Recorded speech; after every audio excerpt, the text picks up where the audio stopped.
Olá, eu sou o Nano Fregonese e quero te dar as boas-vindas a mais uma aula pela Escola Escrever e Viver.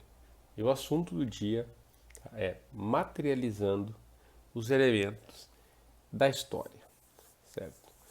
O que eu quero dizer por materialização? É trazer para o concreto, tá? Pegar coisas que estão muito abstratas e torná-las mais concretas. Se parece confuso, não se preocupe. Você vai sair dessa aula compreendendo essa ideia, tá? E sabendo exatamente como utilizar isso nas suas narrativas, tá? Então, para a gente começar, eu quero iniciar levantando uma questão, né? Levantando uma reflexão, que você pense um pouquinho, né? Por que as pessoas tendem a gostar tanto de comparações e metáforas, né? Coisas que a gente acaba usando no dia a dia, até ele é forte como um touro, rápido como um raio, né? Ela é reluzente como a luz do sol, coisas assim, né? Não estou dizendo que você tem que usar essas comparações, muitas delas clichês, né, na sua história. Não é isso. Estou só levantando a questão de que isso existe, de que a gente usa isso no dia a dia e que as pessoas tendem a fazer isso, né? Que você soubesse, que você refletisse, então, por que disso? Aproveite que está fazendo essa reflexão e também se pergunte, né, ou pare para analisar, pare por um segundo e veja se você já notou, né, que os grandes comunicadores da história, grandes líderes da história, usavam parábolas para se comunicar, né? Tinham lá uma ideia para passar e eles passavam isso, ao invés de falar a ideia abstratamente, ao invés de simplesmente, né, explicar um conceito, etc., eles usavam uma parábola para tornar isso mais palatável para quem estava ouvindo, tornar isso mais visível, mais compreensível. Os grandes líderes da história, os grandes comunicadores da história sempre fizeram isso, tá? Por quê? Porque materializar ideias, ok? Materializar ideias é uma das mais poderosas armas, né, que você tem à sua disposição na comunicação. Tá? Quando você materializa uma ideia, quando você tira do abstrato, traz para o concreto, traz para o material, fica mais próximo, né? Fica mais compreensível. Você vê a aplicação prática daquelas coisas, certo?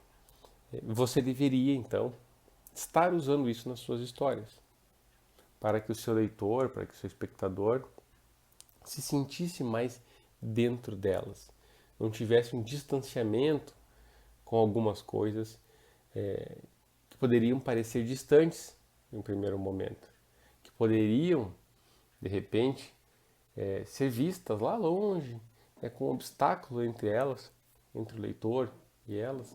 Quando você materializa essas coisas distantes, quando você concretiza, você traz para perto. Tá? Você tira, né, todo o esforço mental que esse leitor ou espectador tem que fazer para compreender algo tão abstrato e ele enxerga de cara, ele absorve aquilo sem, sem maiores complicações. Né? Dito tudo isso, né, essa primeira introdução aqui à ideia de materialização, eu quero abordar como você usa isso nos elementos da tua narrativa, tá? Naqueles elementos que você já viu.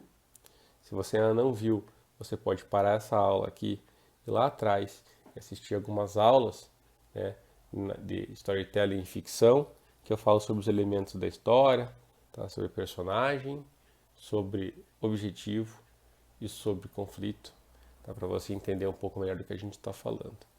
Então você já sabe que a história tem três elementos, você já sabe quais são eles, né? E você sabe que você deve explorá-los ao longo da história. Para a sua história ser boa, ter maiores chances de sucesso, ela precisa ter esses elementos ali muito bem definidos, né? Então, repetindo, personagem que tem um objetivo e que, né, precisa superar obstáculos, conflitos ao longo do caminho. Né? Toda narrativa, de certa forma, é isso. Então a gente vai ver agora como que a gente aplica a materialização a cada um desses elementos. O primeiro desses elementos é o personagem. Né? Toda história tem um personagem que é o quem da nossa narrativa. Né? É aquela figura que vai passar por toda a jornada. Né? É a figura que quer algo e precisa superar os desafios para conseguir esse algo.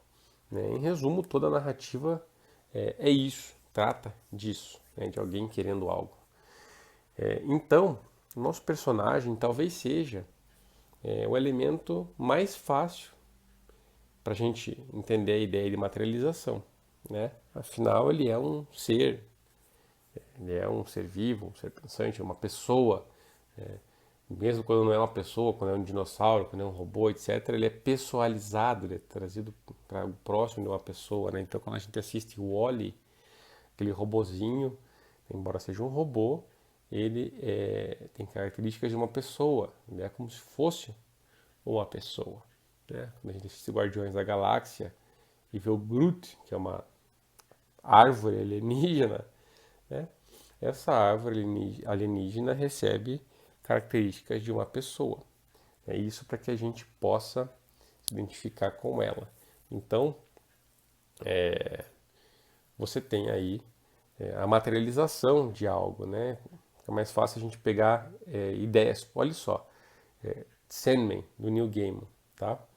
Se você não conhece essa série de quadrinhos, eu recomendo, é uma obra-prima, tudo. E o Neil Gaiman é muito bom nisso, em materializar conceitos super abstratos, né? Ideias. O Sandman trata de 7 seres que estão acima até dos deuses, tá? Eles são as primeiras energias do universo, por assim dizer. Nós temos ali o destino, a morte, o sonho, a destruição, delírio, desespero, desejo. São, são ideias, são emoções, muitas vezes, são coisas abstratas, mas que são traduzidas em personagens. Tá? Então, o nosso personagem principal de Sandman, o sonho, né? Ele é o sonho que todos nós temos, mas ele também é uma figura, uma pessoa com sentimentos, com ideias, com decepções, com preconceitos, etc. Tá? Então, você veja que um personagem, né, ele é sim também a materialização de coisas abstratas. Tá? Quando você quer fazer uma história sobre justiça, é muito provável que o seu personagem, ou um pedaço dele, seja a materialização da justiça. Tá? Pode ser que seja um juiz incorruptível, pode ser que ele seja aquele cara com valores tão firmes que nunca traz esses valores, como o Capitão América, como Ned Stark em Game of Thrones. Né? Capitão América é uma figura interessante disso, porque ele é a materialização dos valores, né, dos valores fundadores da América, ou os valores que deveriam nortear a América. Ele não é a materialização da América, ele é a materialização dos valores que deveriam nortear a América. Tá? É claro que ele é muito mais que isso, mas ele também representa esses valores. Ele também pega essas coisas né, abstratas e traduz em uma figura.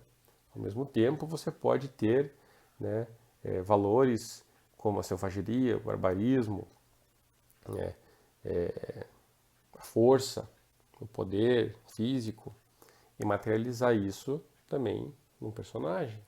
Conan o Bárbaro. Eu mesmo fiz isso no meu livro Mortos Vivos e Dragões, em que eu tenho personagens não tão profundos, né? Aquela história ela está mais voltada para ação, coisas assim. Eu não fiz personagens tão profundos ali. E eu tenho um personagem lá chamado Gorgonite, que é um imenso bárbaro, que ele é a materialização da ideia de que o mais forte sobrevive. Tá? Então veja que a gente pode pegar assim, ideias soltas, coisas abstratas, materializar isso e colocar no nosso personagem. Tá? Repetindo, o personagem não precisa e não deve ser só isso. Você deve, né, você pode criar personagens mais profundos, mais interessantes, que tem muito mais por trás de si, mas sim, né, você pode sim amparar essa coisa da materialização na construção dele. Você pode sim ter uma ideia, ter uma afirmação, ter um valor, né, ter um conceito e materializá-lo no seu personagem. Tá? Se você acredita que o mais forte sobrevive, você pode criar um personagem que representa isso. Um personagem que é o exemplo vivo dessa ideia, certo? Então, você viu agora como materializar, tá? Como fazer a materialização no personagem. Seguindo com a nossa aula, então, vamos para o próximo elemento da história, que é o objetivo. Todo personagem tem um objetivo na sua narrativa. Ele quer alcançar algo. E a sua história trata, na verdade, da jornada dele em busca desse algo.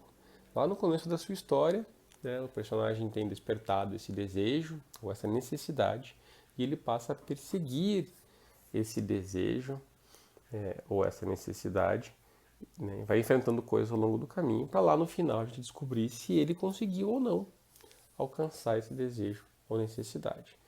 Perfeito. Eu digo muito para as pessoas que, antes de elas começarem a escrever de fato, elas têm que compreender o personagem, compreender o objetivo dele. O que esse personagem quer? Eu faço essa pergunta para elas e elas me respondem coisas como o amor, o sucesso, ele quer entender a si mesmo, tá? Ele quer ficar em paz. E diferentes coisas nessa linha. O que elas têm em comum? O que todas essas coisas que eu falei possuem em comum? Elas são abstratas, tá? Você não consegue visualizá-las. O que é o sucesso? O sucesso para você pode ser uma coisa, para mim pode ser outra, para o meu personagem pode ser outra. O que é o amor? Para você pode ser uma coisa, para mim pode ser outra. Então, quando você tem que trabalhar o objetivo do seu personagem, você tem que tomar muito cuidado com essas questões abstratas, muito, muito cuidado, tá? Elas podem ser um ponto de partida para você, mas você não deve ficar nelas. Você deve sim trabalhar e retrabalhar em cima disso, até que essa ideia abstrata seja traduzida em algo mais concreto mesmo, algo mais material, tá? Então vamos ver um exemplo. O meu personagem, ele busca o amor, uma paixão avassaladora maior que a vida. Tá? Romeu. Porém, o amor é muito abstrato, muito difícil para o nosso leitor acompanhar, nosso leitor se conectar com essa coisa abstrata, com essa busca abstrata. Então, o que Shakespeare fez? Chegou e materializou o objetivo do nosso personagem numa figura, Julieta. Julieta, para Romeu, representa esse amor. Julieta representa, né, a busca pelo amor, por essa paixão maior que a vida, né, esse sentimento que faz a gente se sacrificar. Tá? Então tudo isso foi traduzido em uma figura material que é a Julieta. Outro exemplo, o Senhor dos Anéis. Tá? Qual é o objetivo do nosso herói ali, que é o Frodo? O objetivo do Frodo, né, do nosso herói, é derrotar o Senhor das Trevas, acabar com o mal no mundo, fazer o bem, vencer aquela briga ali entre sombras e luz, certo? Ele quer, em última análise, salvar o mundo. Ele quer salvar um estilo de vida mais inocente, de onde ele vem, do condado.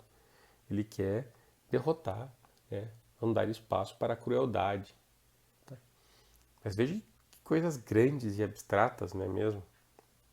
Então, como que o Tolkien trabalhou isso? Ele criou uma simbologia, né?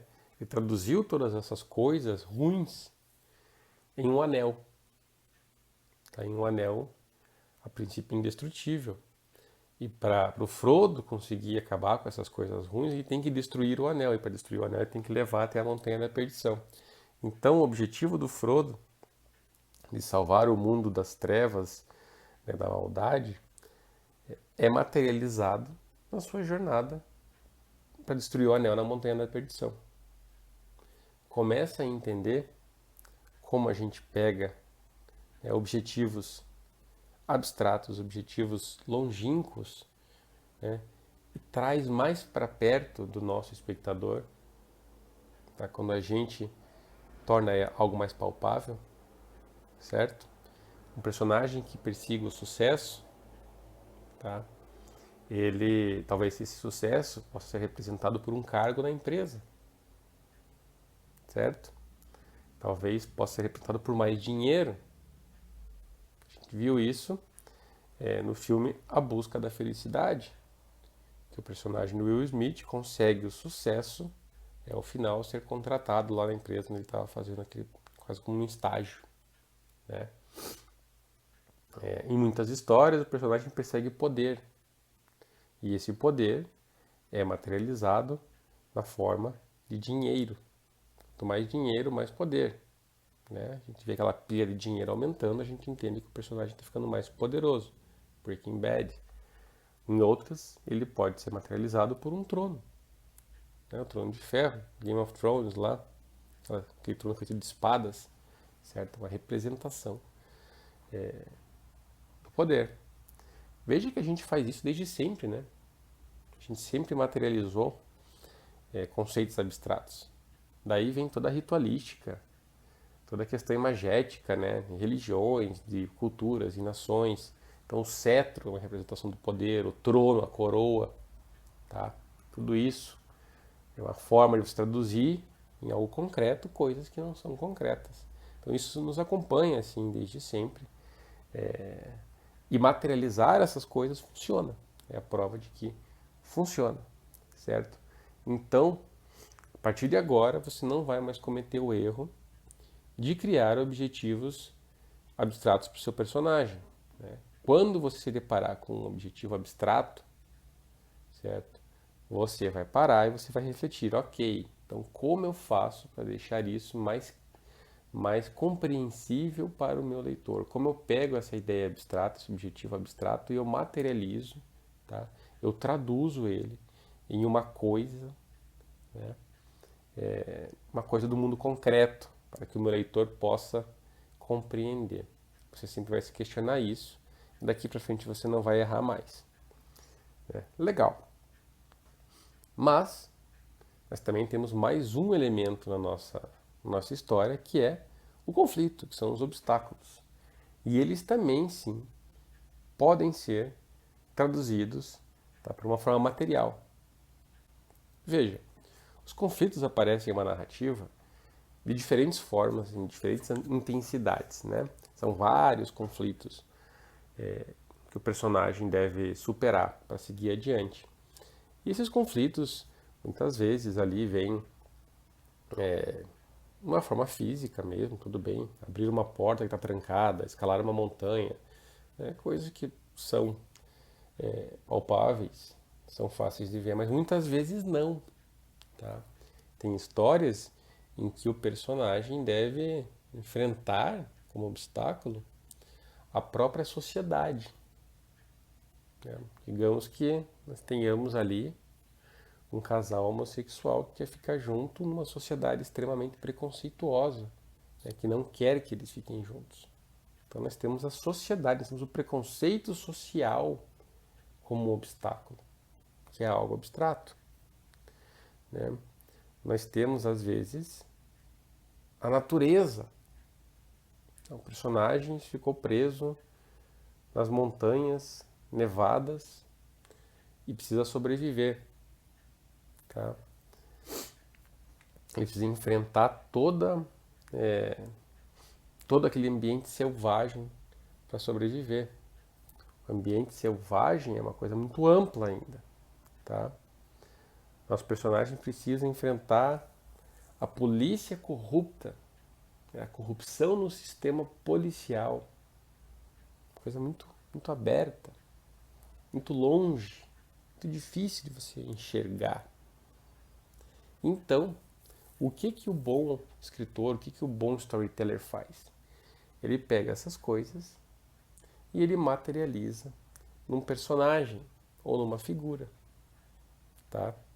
Então, se naquele nosso exemplo do casal que quer ficar junto, o casal homossexual quer ficar junto numa sociedade preconceituosa, a gente podia pegar uma figura, de repente um brutamontes que persegue, que é uma espécie de valentão, de bully, cruel, que fica perseguindo os nossos personagens, tentando, né, bater neles e dificultar a vida deles, etc.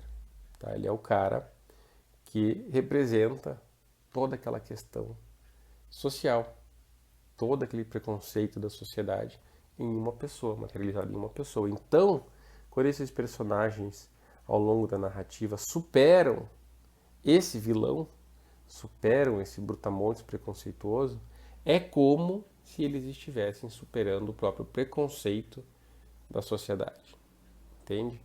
Quando o nosso personagem que deve superar o ambiente selvagem para sobreviver, a gente pode, né, traduzir esse ambiente selvagem, claro, de diferentes formas, né, frio, montanhas, rios congelando, etc. Mas também, né, a gente pode traduzir isso em algo de perigo mais palpável, por exemplo, uma alcateia de lobos que persegue o nosso personagem ao longo de todo o caminho. Então, o nosso personagem, né, ele quer escapar daquilo, ele quer sobreviver, ele quer sair do ambiente selvagem. E ele pode ser perseguido por essa alcateia de lobos o caminho todo. Quando ele finalmente supera essa alcateia, é o momento em que ele supera o ambiente selvagem. O momento que ele não corre mais perigo, tá? Em que ele se vê em segurança. Novamente, uma materialização. A gente está enxergando o perigo na figura dos lobos. A gente está enxergando ali, o personagem está em perigo no ambiente selvagem, algo muito aberto. Há lobos rondando o personagem, podem matá-lo a qualquer momento. O perigo se torna concreto. Tá? O outro exemplo que eu dei de uma força policial corrupta, né, como obstáculo. Isso foi observado no filme Poderoso Chefão. Tá? Como que o Mario Puzo e o Coppola fizeram para mostrar que a família Corleone tinha como um conflito, tinha como, né, um obstáculo a polícia corrupta. Eles pegaram um chefe de polícia, né, um chefe de polícia corrupto que trabalha contra a família Corleone. Tá? Esse chefe de polícia corrupto, ele é um aliado dos inimigos da família Corleone. Inclusive, ele dá um soco na cara do Michael Corleone, quebra, deixa com uma cicatriz, etc. Tá? Então, veja, ao invés de mostrar toda a corrupção da força policial, que seria muito difícil, né? Os autores pegaram e representaram isso, materializaram isso na forma de uma figura, um chefe de polícia corrupto. Ali nós estamos, então, dando a entender que há corrupção na polícia, sem precisar mostrar todos os policiais, precisar mostrar N coisas, tá? Que talvez distanciassem o leitor da história, o leitor ou o espectador da história. Então, veja você que os obstáculos também podem ser materializados. Tá? A própria ideia do antagonista, quando uma história tem um antagonista claro, certo?